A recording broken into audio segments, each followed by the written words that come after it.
first Do is, tell, yeah.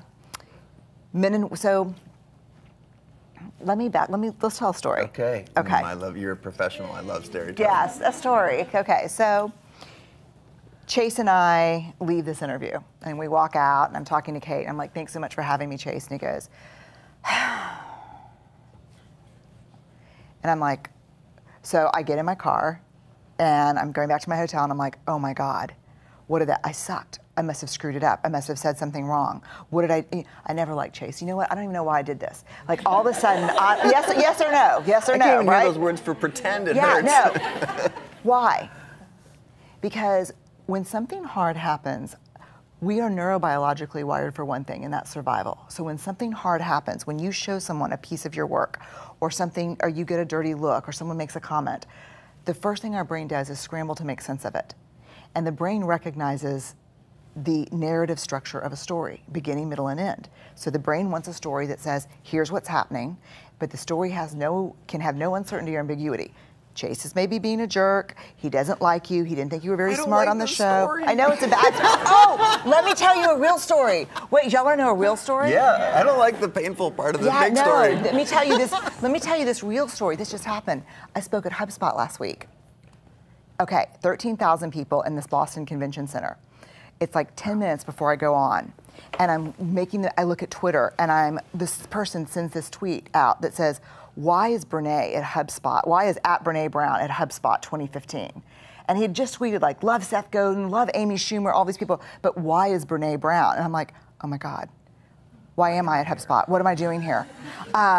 And then I'm like, I start sweating, and it's like, and it's a convention center. It's like, ladies, I'm like, oh my God, what am I doing? And I'm the opening keynote, and I'm like, and then he tweets it again, and I'm like, oh my God.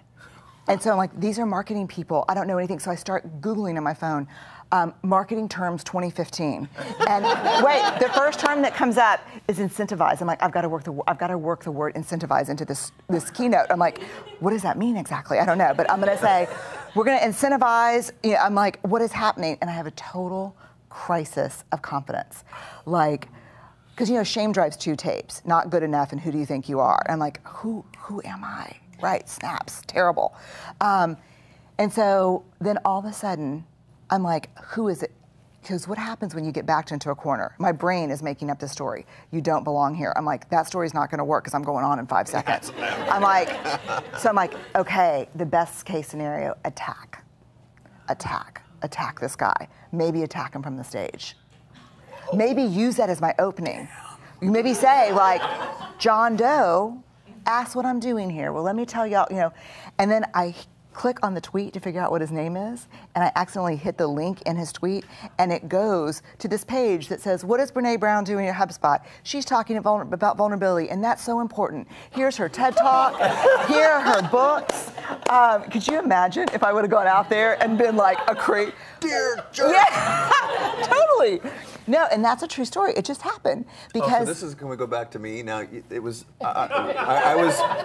you were just telling a fake story about me, and it wasn't really that you were mad at me. No. Okay, good.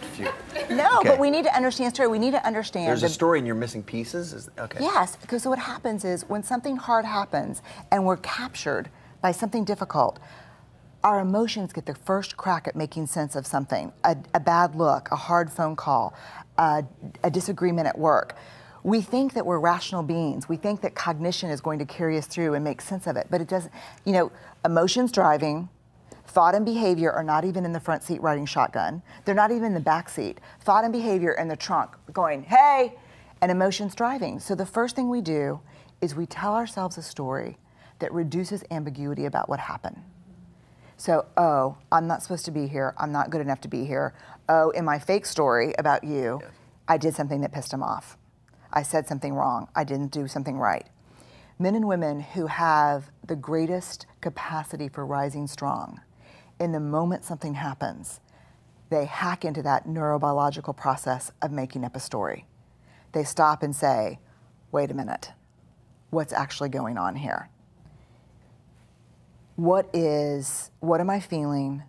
What do I know for sure? Because what is a story? There's a name in research for a story that has 1 or 2 limited data points, and we fill in the rest with fear. Wow. It's called a conspiracy. A conspiracy is a story with limited data points. So here's what I know. I know a guy sent a tweet.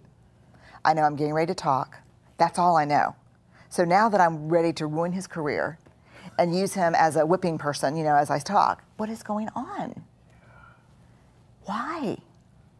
Because I'm making up a story to minimize. How many of you have ever gotten in a conflict at work and you walk out of the conflict with a whole story made up about what's happening?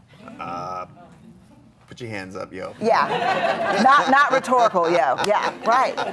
Or your partner says something, like Steve the other day was like, no, I don't think, I'm like, I have nothing to wear to your party tonight. I'm so stressed out. I just got him on this book tour. And he's like, maybe we'll stay home. I'm like, do you think I'm not gonna look cute at the party? Like, are you worried that I'm not gonna be rocking out at the party? I'll look good at the party if we get a party. He's like, no, I'm just trying to be helpful. Like, do you not want to go? No, look, if you want to go by the party, but you want to take somebody else to the party, he's like, okay, what's happening? Right, how many of you have ever been in that? This poor guy's looking like, is that what's happening? Is that? Yes, right. So how do we, in the moment of hard things happening, a fall, and a fall can be anything, and let me tell you for sure, a fall can be heartbreak, a fall can be failure at work, a fall can be a disappointment.